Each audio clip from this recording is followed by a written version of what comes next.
So hello everyone, welcome to eCohipat.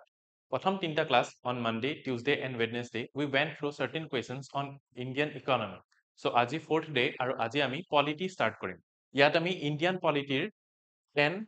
questions, 10 MCQs solve korim. Lecture to start hoar agote moi koisu je you can find the entire PDF in my Telegram channel, that is Study with Amlan, without any space, STUDYWITHAMLAN. You can visit this channel, you can visit this Telegram channel and you can download the PDF. So etia ami Indian polity different questions analyze korim. Apnaloke to jane that this series runs every day from Monday to Saturday with a gap in between karon moko olop rest lage to curate these wonderful questions for you. So every day Monday to Saturday ami 6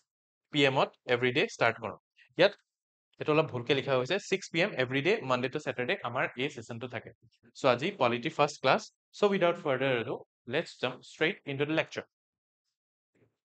So our first question to হৈছে in context of India which one of the following principles is are implied institutionally in parliamentary government. So parliamentary government কি feature ইয়াৰ ভিতৰত parliamentary government পৰে হেতে খুদা হৈছে. So আগৰ নিচিনাই মই প্ৰথমত সাইড গৈছো যাতে you can read this question আৰু আপোনালোকে যাতে answer কৰিব পাৰে. So এইটো question হৈছে এইটো হৈছে question. I'll just have wait for 10 seconds for you to read the question. So yes, এতিয়া ইয়াত কৈছে যে parliamentary government feature নো কি হেতে খুদা হৈছে. প্ৰথম অপচন দিছে members of cabinet are members of the parliament. So parliamentary form of government আৰু এটা নাম হৈছে cabinet form of government. Cabinet form of government. কিয়? কাৰণ এটা parliamentary form of government the main power center lies with the cabinet. So main power center lies with the cabinet. আৰু এই cabinet যোনটো এই cabinetor members কোনবিলাক হয় এই cabinetor members must be MPs. So যোনবিলাক member of parliament হয় সিহঁতেহে এই cabinetor মানুহ হ'ব পাৰে.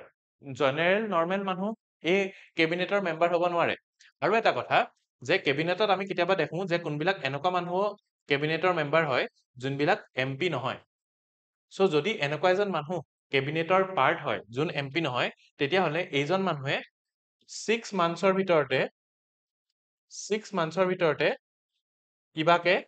MP হ'ব লাগিব. So 6 monthsৰ ভিতৰতে এইজন মানুহে কিবাকে MP হ'ব লাগিব তেতিয়াহে সেইজন মানুহ can continue being a member of the cabinet. So first হৈছে যে members of cabinet are members of the parliament এটো correct. ঠিক আছে, next কৈছে ministers hold office till they enjoy confidence in the parliament. এতিয়া parliamentary form of government এটা কথা কোৱা হয় যে যোনবিলাক ministers যোনবিলাক হয় সেইবিলাকে কি হয় they are responsible to the parliament in general and to Lok Sabha in particular. মানে যোনবিলাক members হয় যোনবিলাক ministers হয় সেই ministers বিলাকে তেতিয়ালৈকেহে minister হ'ব পাৰে যেতিয়ালৈকে সিহঁতে পাৰ্লিয়ামেন্টৰ বা যেতিয়ালৈকে সিহঁতে লোকসভাৰ কনফিডেন্স এনজয় কৰে. যোনদিনাখন যোনবিলাক মেম্বাৰ্স হৈছে যোনদিনাখন সেই মিনিষ্টাৰ্স বিলাকে লোকসভাত বা পাৰ্লিয়ামেন্টত কনফিডেন্স এনজয় নকৰে, যোনদিনাখন পাৰ্লিয়ামেন্টত মিনিষ্টাৰ্স বিলাকে কনফিডেন্স এনজয় নকৰে সেইদিনাখনে কি হ'ব সেইদিনাখনে সেই মিনিষ্টাৰ্স বিলাকক অফিচৰ পৰা আঁতৰাই দিয়া যাব. So ministers can hold office till they enjoy confidence in parliament. Yes, this is correct. Next কৈছে cabinet is headed by head of state. এতিয়া head of state কি হৈছে head of state হৈছে আমাৰ president. আৰু আমি জানো যে আমাৰ কি হৈছে আমাৰ হৈছে parliamentary form of government আৰু parliamentary form of government cabinet form of government বুলিও কোৱা হয় আৰু cabinet head কৰে কোনে prime minister আৰু prime minister head of state নহয়. Prime minister is not the head of the state. Head of state হৈছে president. Prime minister president হৈছে কি president হৈছে head of state আৰু presidentক nominal head বুলিও কোৱা হয়. So যিহেতু president হৈছে head of the state আৰু presidente যিহেতু cabinetক head নকৰে, so this is wrong. So 1 and 2 are correct. So A is the correct option. ঠিক আছে, so বুজিলে A is the correct option. So এতিয়া এইটো আমি solve কৰিলো. এতিয়া আমি next questionত আহিলো আৰু next questionত সুধিছে Indian citizenshipৰ কথা আৰু কৈছে যে which among the following groups of persons are eligible for Indian citizenship. ইয়াত এই চাৰিটা অপচন দিয়া হৈছে. So মই প্ৰথমত আঁতৰি গৈছো, you can have a look. So ইয়াত প্ৰথমত কৈছে যে এজন মানুহ ডিচেম্বৰ 3 of 2004 পাছত ইণ্ডিয়ান চিটিজেনশ্বিপ লাগে সো তাৰ আমি ৰুলছটো কি হয় বুলি জানো সো আমি জানো যে এজন person who is born in India on or after December 3rd 2004 Indian citizen হ'ব পাৰিব if both parents কি হয় if both parents are Indian at the time of his birth or if one parent Indian আৰু plus other parent কি হয় illegal immigrant নহয় so এজন মানুহ if he is born on or after so এজন মানুহ if that person is born in India on or after December 3rd 2004 সেইজন মানুহ কি হ'ব সেইজন মানুহ ইণ্ডিয়ান চিটিজেনশ্বিপ পাব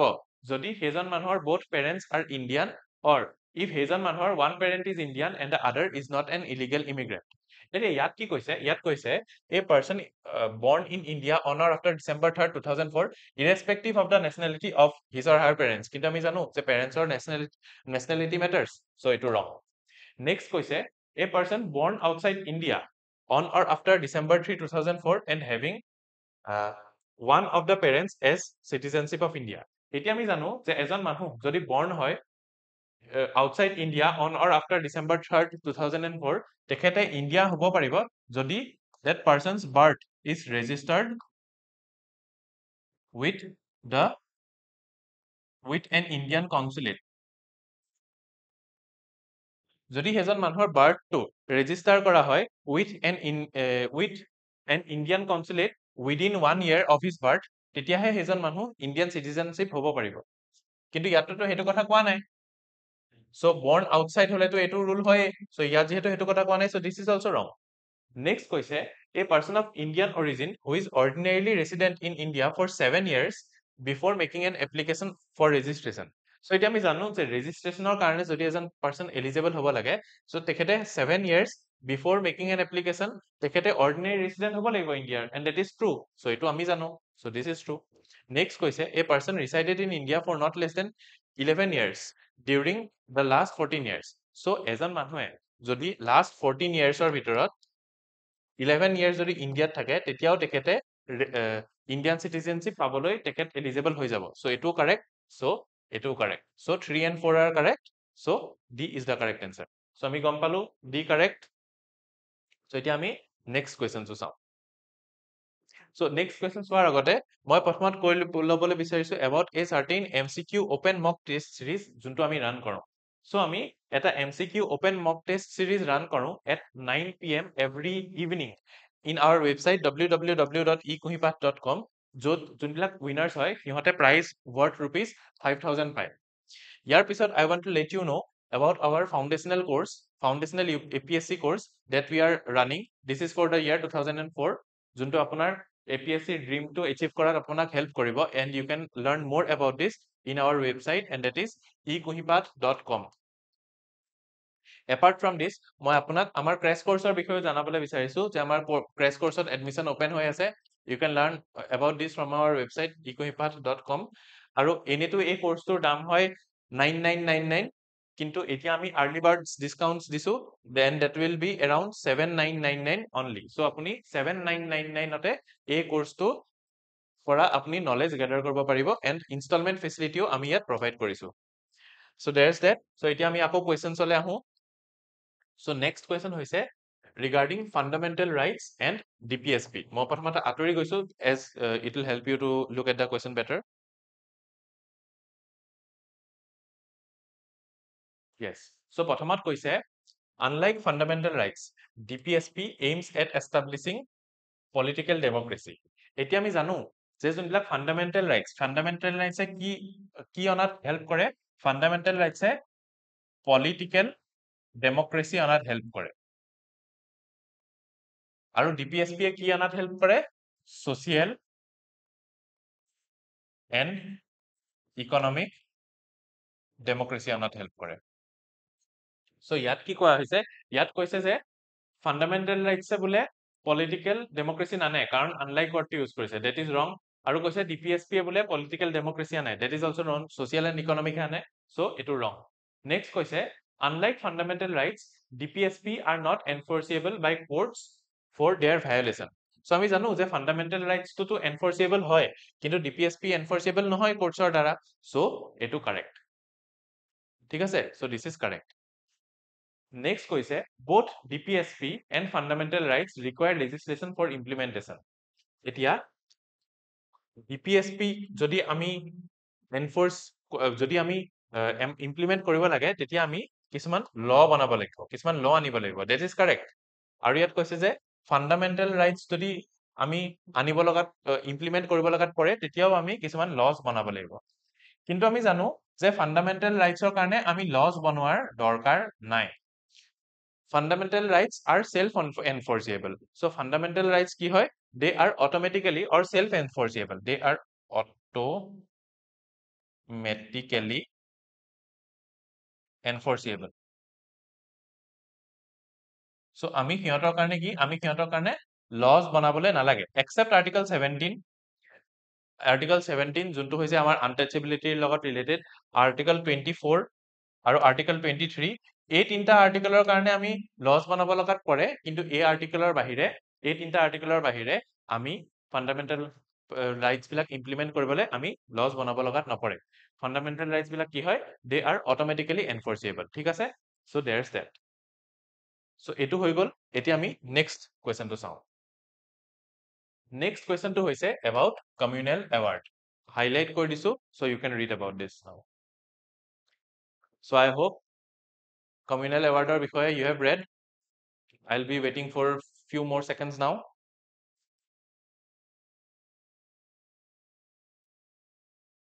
so yes এতিয়া communal award কি হয় so কি হৈছিলে মানে second round table conference-ত সেই সময়ত যোনজন সেই সময়ত আমাৰ ম্যাকডোনাল্ড আছিলে ৰেমছে ম্যাকডোনাল্ড so ম্যাকডোনাল্ডে কি কৈছিলে ম্যাকডোনাল্ডে সেই সময় সেকেন্ড ৰাউণ্ড টেবল কনফাৰেন্সৰ সময়ত কি কৈছিলে তেখেতে ইণ্ডিয়াক ফাৰ্ডাৰ ডিভাইড কৰিবলৈ বিচাৰিছিলে কাৰণ ইণ্ডিয়াৰ যোন সেই সময়ত ইউনিটি আছিলে সেই ইউনিটিক ম্যাকডোনাল্ডে ভয় কৰিছিলে আৰু ভাবিছিলে যে যদি ইণ্ডিয়া ইমান ইউনাইটেড হৈ থাকে তেতিয়া ইণ্ডিয়াক আমি সুন ইন্ডিপেন্ডেন্স দিব লাগিব আৰু হেতুটো ম্যাকডোনাল্ডে নিবিচাৰিছিলে কাৰণ ইণ্ডিয়াৰ পৰা বহুত ৰিসোৰ্স পাইছিলে সো সেইকাৰণে সেকেন্ড ৰাউণ্ড টেবল কনফাৰেন্সৰ টাইমত ম্যাকডোনাল্ড যে আছিলে McDonald wanted to divide India into different communities আৰু সেই কাৰণে তেখেতে ইণ্ডিয়াক ডিভাইড কৰিবলৈ কমিউনেল এৱাৰ্ড বুলি বস্তু এটা আনিছিলে যত তেখেতে কৈছিলে যে ডিফাৰেন্ট কমিউনিটিজক পাৰ্টিকুলাৰ কিছুমান সিটস কিছুমান সেপাৰেট ইলেক্টৰেট দি দিব বুলি সো হেতুৱে আছিলে কমিউনেল ৰিৱাৰ্ড এতিয়া আমি অপচনস কিটা চাওঁ প্ৰথমত কৈছে offer of the British to create different states for different religious communities obviously এটো নহয় কমিউনেল এৱাৰ্ড কি হয় কমিউনেল এৱাৰ্ডৰ থ্ৰু দি ৰেমছে ম্যাকডোনাল্ডে কি কৈছিলে যোনবিলাক ডিফাৰেন্ট কমিউনিটিজ হ'ব সিহঁতক সেপাৰেট ইলেক্টৰেট দিয়া হ'ব not different states to different religions so এটো ৰং Next হৈছে award announced by British to recognize efforts of individuals to reduce communal tension. Communal tensionৰ কাৰণে ইমান কাম কৰিছিলে জানো? Obviously নাই. So এটো wrong. Next, privileges in the form of large share in government services awarded by British to communities who were loyal to them. Obviously এটো নহয়. So এটো wrong. Next, separate electorate awarded to members of different communities during second roundtable conference. Obviously, এটোৰ কথা মই কৈছো. So, D correct. So, গম পাইছে? So, the correct answer is D. ঠিক আছে? So, now we will move to the next question. Next question কোৱা হৈছে about federalism in India. So, ইয়াত তিনটা statement কোৱা হৈছে about federalism আৰু কোনটো correct হেতুৱে সোধা হৈছে মই অলপ side দি দিছো যে you can read it from the slides.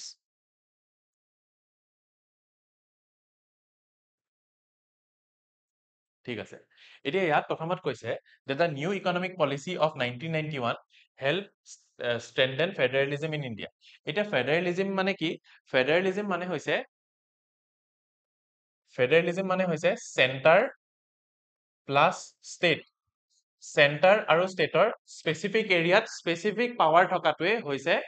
federalism মানে constitutionত properly center power খিনিও লিখা আছে stateৰ power খিনিও লিখা আছে হেতুকে কয় federal polity আৰু federal polity state are not under the control of center মানে state নিজৰ power center পৰা borrow কৰিবলৈ নালাগে stateৰ নিজৰ power লিখি থোৱা আছে constitutionত যে stateৰ ইমান power আছে সেটোকে কোৱা হয় ফেডাৰেলিজম বুলি ঠিক আছে ফেডাৰেলিজম কি হয় আমি বুজিলো সো এতিয়া ফেডাৰেলিজম যি হয় আমিতো বুজিলো ইয়াত কৈছে যে new economic policy of 1991 federalism strengthen কৰিছে এতিয়া নিউ ইকনমিক পলিসি অফ 1991 ৰ কাৰণে কি কৰিছিলো লিবাৰেলাইজেশন প্ৰাইভেটাইজেশন আৰু গ্লোবেলাইজেশন আনিছিলো আৰু ইয়াৰ থ্ৰুদি আমি কি কৰিছিলো ইয়াৰ থ্ৰুদি আমি বহুত ফৰেইন ইনভেষ্টমেন্টস আনিছিলো আৰু তেতিয়া কোৱা হৈছিল যে যোনবিলাক ষ্টেটস হয় সিহঁতে নিজৰ ষ্টেটত যাতে বেছিকৈ ফৰেইন ইনভেষ্টমেন্ট আহে সিহঁতে নিজে নিজৰ পলিসি বনাব পাৰিব আৰু সেইবিলাক পলিচিৰ কাৰণে কি হৈছিলে ফৰেইন ইনভেষ্টমেন্ট বেছিকৈ আহিছিলে সো আমি দেখিছো যে ষ্টেটস বিলাকক নিজৰ পাৱাৰ দিয়া হৈছিলে ফৰ ইকনমিক ৱেলবিং মানে এলপিজি ৰিফৰ্মছৰ আন্ডাৰত কি হৈছিলে এই ইনভেষ্টমেন্ট যাতে ষ্টেটত বাঢ়ে তাৰ কাৰণে ষ্টেটক বেছিকৈ পাৱাৰ দিয়া হৈছিলে যাতে কি নিজে নিজৰ পলিচিজ কিছুমান বনাব পাৰে টু ব্ৰিং ইন মোন ফৰেইন ইনভেষ্টমেন্ট ষ্টেটক বেছিকৈ পাৱাৰ দিয়া হৈছে মানে কি ফেডাৰেলিজম বাঢ়ি গৈছে so one is correct next হৈছে judicial supremacy forms an essential part of federal polity এতিয়া ফেডাৰেল পলিটিৰ এটা ইম্পৰ্টেন্ট এস্পেক্ট জুডিচিয়েল সুপ্ৰিমেসি হ'ব নোৱাৰে কাৰণ ইণ্ডিয়া এটা ফেডাৰেল পলিটি হয় আৰু ইণ্ডিয়াত জুডিচিয়েল ইণ্ডিপেণ্ডেন্স বোলা বস্তুটো আছে নট জুডিচিয়েল সুপ্ৰিমেসি ফেডাৰেল পলিটিৰ কাৰণে কি লাগে কনষ্টিটিউচনেল সুপ্ৰিমেসি কনষ্টিটিউচনেল সুপ্ৰিমেসি যাতে কনষ্টিটিউচন এখনত প্ৰপাৰলি লিখা থাকে যে ষ্টেটৰ এইটো পাৱাৰ চেণ্টাৰৰ এইটো পাৱাৰ আৰু ষ্টেটৰ এইটো পাৱাৰ চেণ্টাৰে ল'ব নোৱাৰে বুলি প্ৰপাৰলি লিখা থাকিব লাগিব আৰু সেইখিনি ইমপ্লিমেন্ট কৰিবলৈ লাগিব এটা strong independent judiciary not supreme judiciary ঠিক আছে সো দিস ইজ ৰং নেক্সট হৈছে Indian model of federalism is coming together unlike US model which is holding together এতিয়া এইখিনি চোৱা ইউএছ আগতে সৰু ষ্টেটছৰ এনেকৈ সৰু ষ্টেটছ আছিলে এইখিনি ষ্টেটছ কি হ'ল এইখিনি ষ্টেটছ একলগ হৈ পেলাই আহিলে আৰু এইখিনি ষ্টেটছ একলগ হৈ পেলাই বনিল ইউএছ মানে ইউএছত সৰু ষ্টেটছ লগ হৈ পেলাই ইউএছ ডাঙৰকে ইউএছ ফৰ্ম হ'ল সো ইউএছত কি হ'ল different states came together to form US so US is formed as a result of coming together ঠিক আছে এতিয়া ইণ্ডিয়াৰ কেছত আহিলো ইণ্ডিয়াৰ কেছত কি ইণ্ডিয়াটো এনেকৈ সৰু প্ৰিন্সলি ষ্টেটছ আছিলে সো প্ৰিন্সলি ষ্টেটছ আছিলে লগতে কিছুমান ব্ৰিটিছ ইণ্ডিয়া প্ৰভিন্সেছো আছিলে সো এতিয়া এইবিলাক ষ্টেটে নিজৰ মাজত কথা পাতি পেলাই একলগ হওঁ বুলি নকলে কিন্তু ইণ্ডিয়া কি হ'ল ইণ্ডিয়াই এই গোটেইখিনিক একেলগে হোল্ড কৰি ৰাখিলে ইণ্ডিয়াই গোটেই ষ্টেটছ খিনিক প্ৰিন্সলি ষ্টেটছ হওক ব্ৰিটিছ ইণ্ডিয়া ষ্টেটছ হওক গোটেইখিনিক হোল্ড কৰি ৰাখিলে সো ইণ্ডিয়া ফৰ্ম হৈছে because of holding together of different states and different units so Indian model of federalism is কি হয় হোল্ডিং টুগেডাৰ আৰু ইউএছ কি হয় কামিং টুগেডাৰ ইয়াত লিখিছে যে ইউএছ হৈছে holding together this is wrong India হৈছে coming together this is wrong so এটো wrong so one is correct so এ ঠিক আছে এ ঠিক আছে সো নাও আমি নেক্সট টু চাও নেক্সট হৈছে অবজেক্টিভ ৰিজলিউচন অফ 1946 ৰ কথা কিছুমান সুধিছে সো ইয়াত তিনটা অপচন দিয়া হৈছে কোনটো কাৰেক্ট নে গোটেইকেইটাই কাৰেক্ট নে কি হেতু সোধা হৈছে সো মই অলপ সাইড দি দিছো যাতে you can have a better look so I'll wait for 10 seconds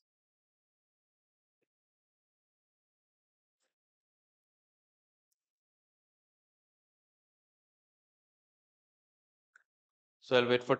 2 more seconds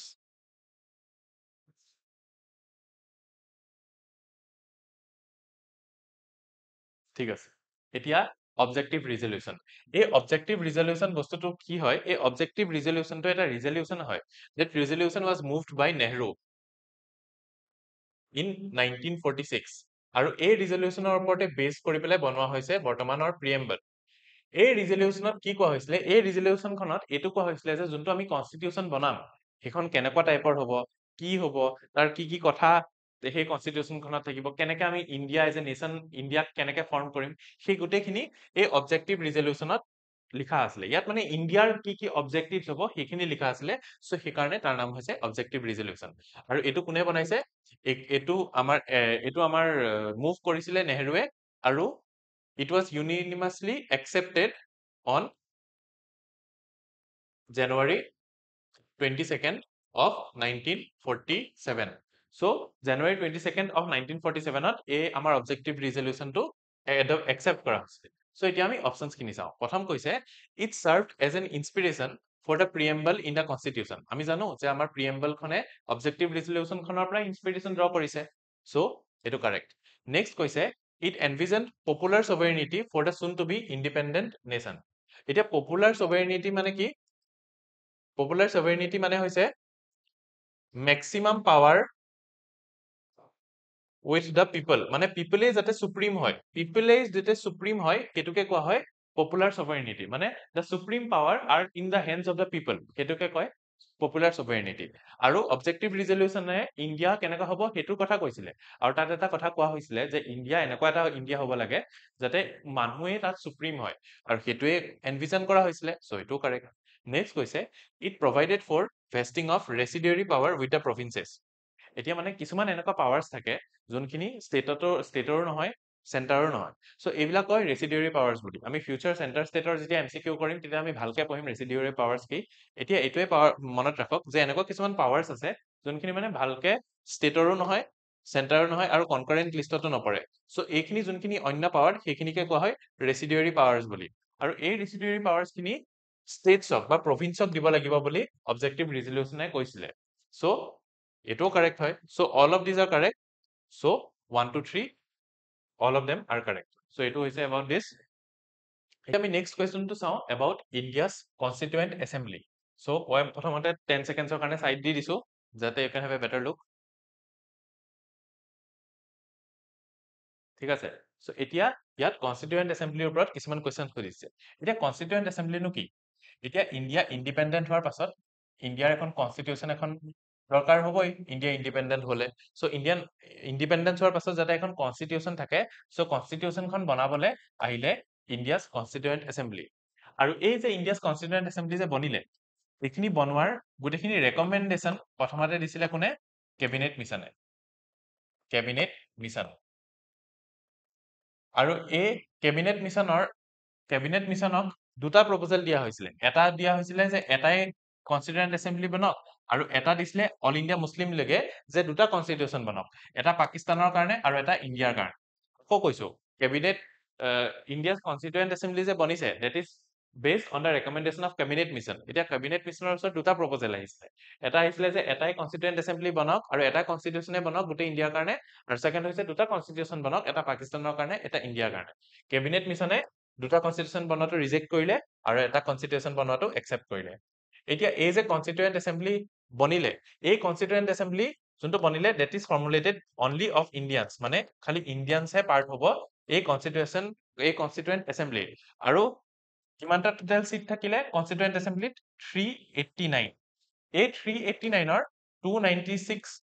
of the 389 members, 296 are of British India provinces আৰু বাকিখিনি princely statesৰ হৈ গৈছে, বাকিখিনি কৰ princely statesৰ. এই princely statesৰ যোনখিনি মানুহ they are to be nominated, they are to be nominated.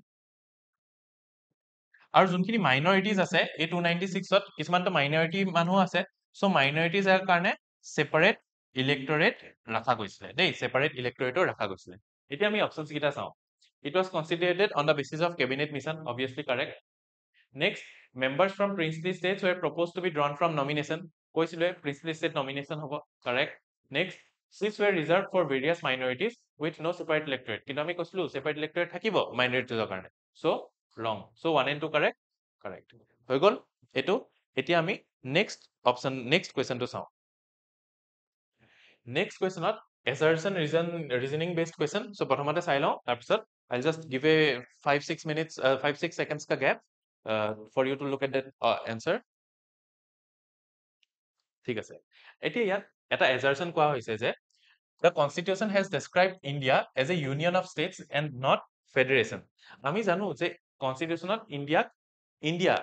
that is Bharat is a union of states বুলি article 1 ত লিখা আছে, সো সেইকাৰণে ইন্ডিয়াক ইউনিয়ন বুলি কোৱা হয়, ফেডাৰেশন বুলি কোৱা নহয়, সো সেইকাৰণে এটো কাৰেক্ট. ইন্ডিয়াক নো ইউনিয়ন বুলি কোৱা হয়, ফেডাৰেশন বুলি কোৱা কিয় নহয়? কাৰণ ইন্ডিয়াত যোনবিলাক ষ্টেটছ সিহঁতে ইন্ডিয়াৰ পৰা আঁতৰি পেলাই যাব নোৱাৰে, কাৰণ India is indestructible. India is an indestructible union. Unlike US ক ফেডাৰেশন বুলি কোৱা হয় কাৰণ US ত states বিলাকে এগ্ৰিমেন্ট কৰিহে একেলগে আছে, সিহঁতে আঁতৰি আঁতৰি গুচি যাব পাৰে, কিন্তু India is indestructible. India is indestructible union of states. So India যেহেতু ইনডেষ্ট্ৰাক্টিবল, সো সেইকাৰণে কি হোৱা হয় সেইকাৰণে ইণ্ডিয়াক ইউনিয়ন বুলি কোৱা হয় আৰু US ইনডেষ্ট্ৰাক্টেবল ইউনিয়ন অফ ডেষ্ট্ৰাক্টেবল ষ্টেটছ বুলি কোৱা হয় ইণ্ডিয়াক মানে ষ্টেটছ বিলাকৰ বাউণ্ডাৰী বাগেৰা ইউনিয়ন ইণ্ডিয়াত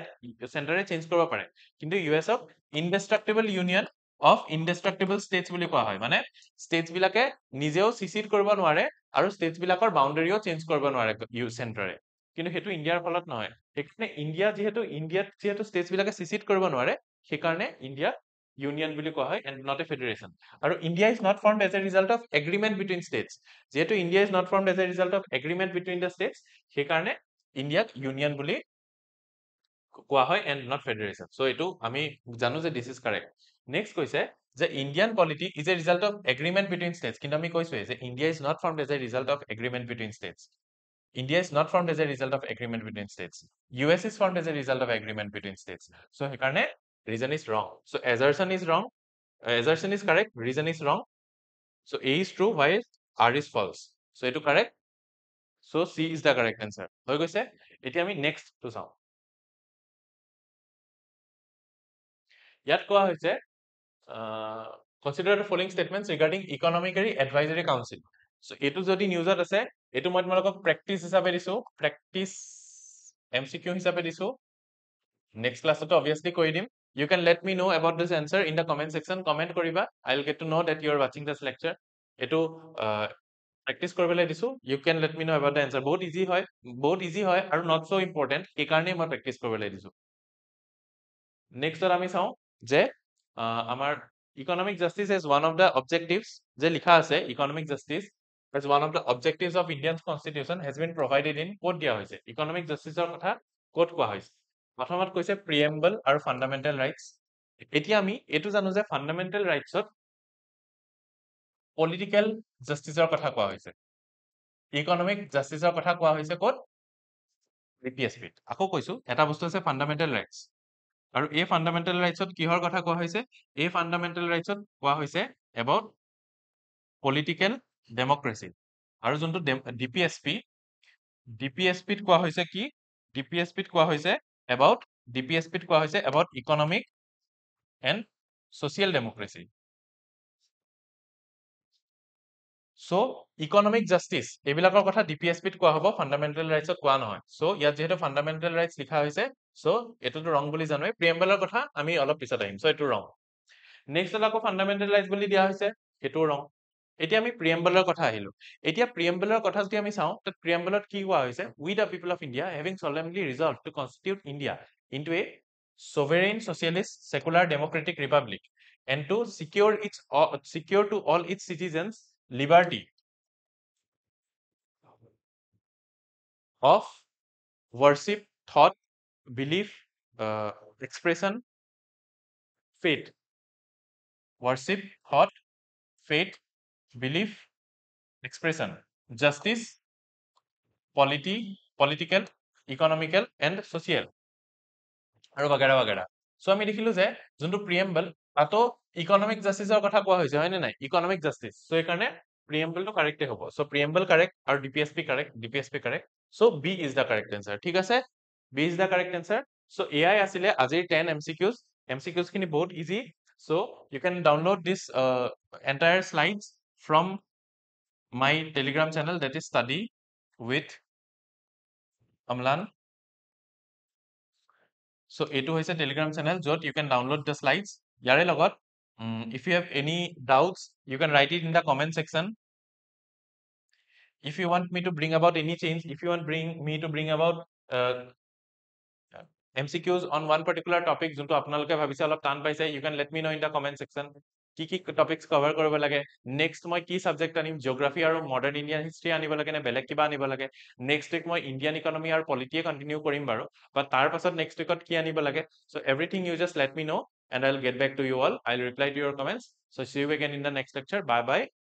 so again কালি 6 PM আকৌ আপোনালোকক লগ পাম bye bye